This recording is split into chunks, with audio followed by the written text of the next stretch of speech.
पंचाननक कथा शुणुंट पंचाननक कथा भितर जितेबाला प्रवेश करें टिके आपण को पंचलिंगेश्वर पीठ को नहीं जाऊँ। पंचलिंगेश्वर पीठरे महाप्रभुंकर जागर यात्रा किभली चली पंचलिंगेश्वर अच्छा आम प्रतिनिधि विश्वम्बर दास। जंगल घेरा ये से पंचलिंगेश्वर शैव पीठ जो संध्या बाजिबा खेणी एठारे कहारी देखा मिल न था केवल वर्षरे ए गोटे दिन जो राति तमाम लोके बाबा को आराधना करती दीप जालती जार छवि कैमेरा पर्सन को रिक्वेस्ट करी आपण पाखे तमाम ये पहुंचेबे किभली रही वर्तमान ये छवि राति वर्तमान लोक मैंने श्रद्धालु मैंने किपरि दीप दान कर प्रदीप प्रज्वलन कर जागर में आपड़ से छवि देखुं ये तले बसचंती किसी श्रद्धालु उपरे श्रद्धालु मैंने बसचंती किभली भाव ये छवि तमाम छवि आपण देखिपुं सीधा सड़क भाव में पंचलेश्वर शैव पीठर ये छवि आपण ये छवि जो देखुं वर्तमान ये उत्तर ओडिशार प्रसिद्ध शैवपीठ पंचलिंगेश्वर जो दिन तमाम बेस भक्तों समागम थिला संध्या बाजिबा खेणी एठारे प्रदीप प्रज्वलन अनेक भक्त आसछंती दीप दान करछंती भगवान पाखरे दीप जालुछंती किभली रही आलोचना करबा। आपण आज्ञा कोठु आसछंती एवं एई शैवपीठरे प्रति वर्ष आसछंती ना एई थर चलित वर्ष आसछंती? प्रत्येक वर्ष हम आसु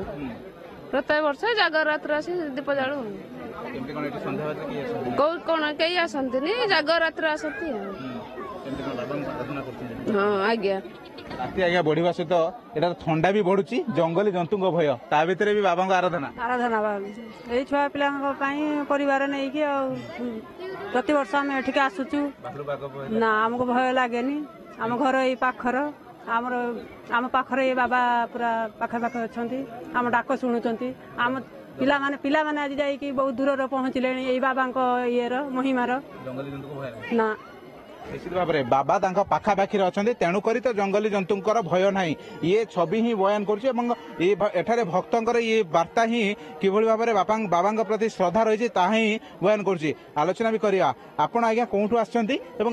चलित वर्ष नुआ ना आगुरी भी आसती बाबा पाखे दीपदान करते नहीं थोड़ा प्रथम वर्ष आमुणा गोले नहीं एमती दर्शन करने आसती दीप जालिया रहीगली हाँ भय तो निश्चय आम बाबा पाक आसु आमको किसी भय ना निश्चित भाव में जेहेतु बाबा पाक आसुँच तेणुक जंगली जंतुंकर एठार भय ना तेणुक तो राति तमाम एठार बसुँच दीप जालुंट किभली भाव में छवि रही आप देखुं राति तमाम से माने ये जंगल घेरा भितर पहाड़ उपरे पाखापाखि 1000 फुट ऊपर पहाड़ ये पंचलिंगेश्वर शैवपीठ एठी राति तमाम दीप जालिबे जागर एठी दीप जालिबे एवं 4:30 आम पाखर सूचना अच्छी महादीप उठिबो। आज्ञा ये पंचलिंगेश्वर शैवपीठ जंगल घेरा भितर एठारे जो आसीबा बा पूर्व केते थर आछन दीप जालिचंती बा एथर जदि नुआ एई वर्ष प्रथम आसीची मोर मानसिक थिला स्वामी को पई मानसिक पूर्ण हबारु मु आसी आउ जागर केबे जळेइनी प्रथम आसी आमे आसीचु भूषणेश्वर रु हला सेठी भूषणेश्वर रे आमे दीप जळो प्रत्येक वर्ष ए वर्ष मानसिक पूर्ण हला को आछू आ हमरो भोगरेई हाँ बहुत भल लागछ हम भोगरेई चंदनेश्वर बाबा भूषणेश्वर बाबा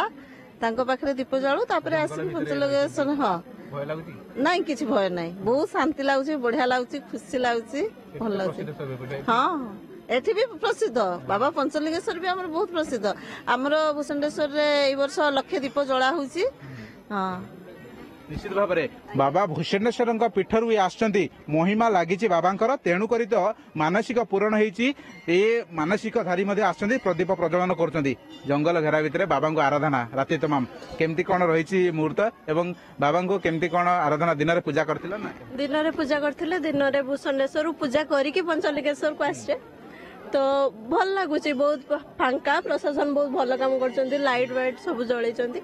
भल लगुच बहुत शांति लगुच ना भय बाबा पाखे भय जहाँ हम बाबा बुझे तेणु हाँ ना मोर यहाँ फास्ट वर्ष जागर केमती कौन आज्ञा ये प्रदीप दीपदान करेंगे ये जो जागर दीप आसवा केमती मनस्थ है माँ मानसिक थिला तेणु प्रथम वर्ष भी जागर ये पंचलिंगेश्वर बाबा डाकरा तेणु आसली आ निश्चित भाव में बाबांकर डाकरा जितेबाला रहिबो भक्तटे बा केमिति रही परिबो तेणु करी तो ये राति तमाम एठारे छवि एभली देखा पई मिलुची भक्त माने एठारे दीप जालुचंती एवं किभली भाव में 4:30 रे जो महादीप उठिबो तेणु करी सेति पई मध्य प्रशासन पक्षरु प्रस्तुति सरीची गोटे प्रकार शांति श्रृंखला रे किभली भाव में राति रे सुरक्षित भाव में एठारे दीपदारी जे माने रहउचंती से माने दीप जाली परिबे एवं कमिटी पक्षरु मध्य व्यवस्था समय निर्धारित समय अनुसार किभली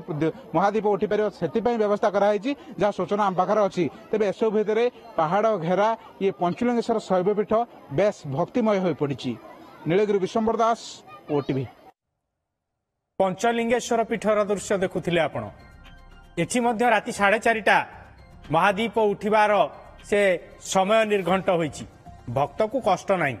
भक्त माने अपेक्षा करिसंती महादीप दर्शन करिवे कथा अधारे थिला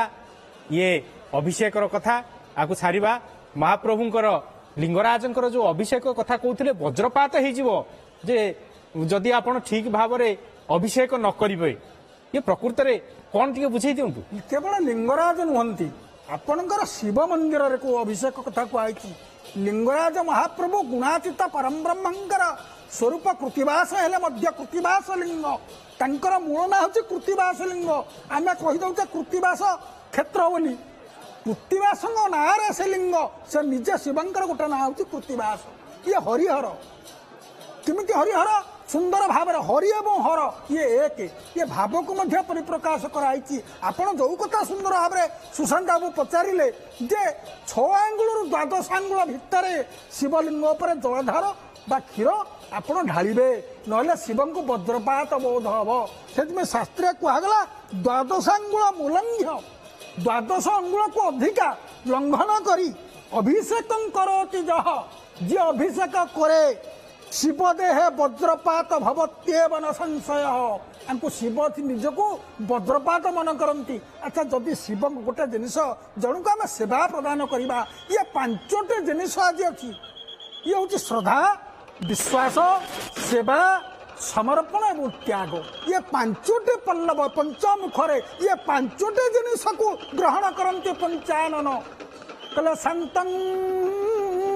पद्मास्तन सनस्तं शशधर मुकुटं पंचवक्त्रं त्रिनेत्रं जे कालर काल महाकाल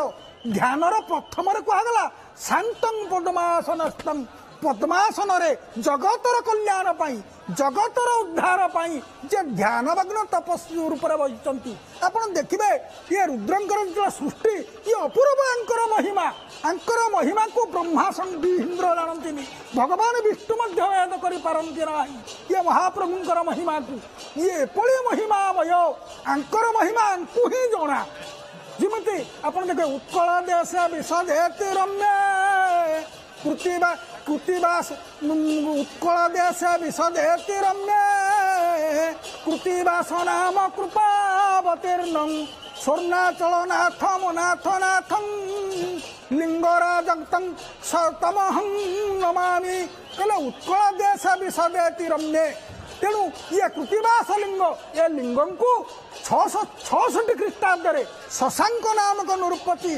पूजा करथिला बोली वर्णना अच्छी कहीं ना सत्य एवं त्रेतया जुगरु ये गुप्त है लिंग थिले जदियो 11 शताब्दी रे 12 शताब्दी रे 11 शताब्दी रे जजाति केसरी आपको 10वीं शताब्दी रे आरंभ कले आपको सारिले 11 रे ललाट केसरी केते सुंदर कथा कहउछंती ये सत्य आ त्रेतया जुगरे मध्य ये लिंगराज गुप्त रे थिले